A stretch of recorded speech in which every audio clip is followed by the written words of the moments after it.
Dans l'épisode précédent, la situation avait déjà basculé dans l'urgence. Basile révélait une facette inquiétante tandis que deux jeunes filles tentaient de lui échapper. Leur fuite improvisée montrait à quel point le danger était réel. De leur côté, Martin et Alex commençaient à comprendre qu'ils faisaient face à une menace bien plus grave qu'ils ne l'imaginaient.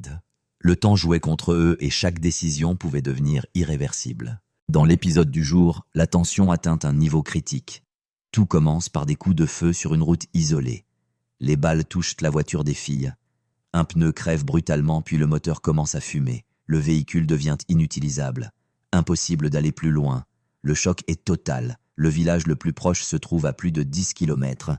À pied sur une route dégagée, elles seraient des cibles faciles. Face à l'urgence, elles prennent une décision risquée mais nécessaire. Pour éviter d'être repérées, elles quittent la route et s'enfoncent dans un sentier à travers la forêt. L'objectif est clair. Se cacher, gagner du temps, disparaître des radars. Mais un problème majeur persiste. Il n'y a toujours aucun réseau. Aucun appel possible. Aucun message. Elles sont totalement coupées du monde. Alors qu'elles pensent avoir pris une longueur d'avance, une découverte anéantit leurs espoirs. Sur la voiture abandonnée, une balise GPS est dissimulée. Basile les suit à la trace. Il sait exactement où elles se trouvaient. Tout a été préparé. Rien n'a été laissé au hasard. Ce piège est bien plus élaboré qu'elle ne l'imaginait. Pendant ce temps, à 7, une autre intrigue se joue plus discrète mais tout aussi tendue. Bart arrive au Spoon et découvre Charles en pleine discussion avec l'architecte. Pris de court, Bart ressent immédiatement un malaise. Il a le sentiment d'être mis à l'écart. Il demande à Charles de se concerter avec lui avant d'avancer davantage. Son inquiétude est palpable.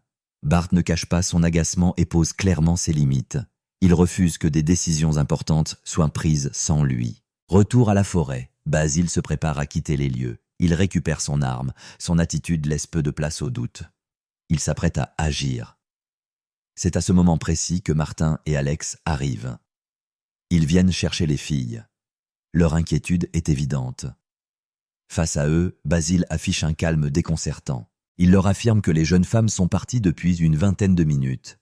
Selon lui, il leur aurait simplement conseillé d'aller admirer un point de vue. Pour renforcer son mensonge, il sort une carte et indique un itinéraire précis. Pris par l'urgence, Martin et Alex ne prennent pas le temps de remettre sa parole en question. Ils repartent aussitôt dans la direction indiquée. Basile vient de réussir son coup.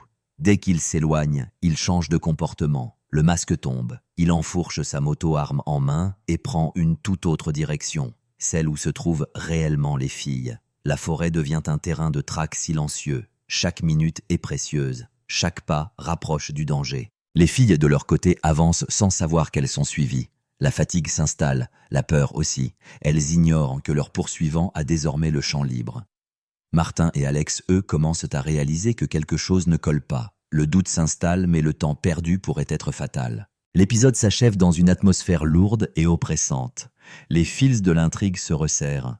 Les protagonistes sont tous engagés dans une course contre la montre sans certitude sur l'issue. Le danger est imminent, mais rien n'est encore joué. Le silence de la forêt cache une menace prête à frapper. Si cette vidéo vous a plu, abonnez-vous pour voir la suite.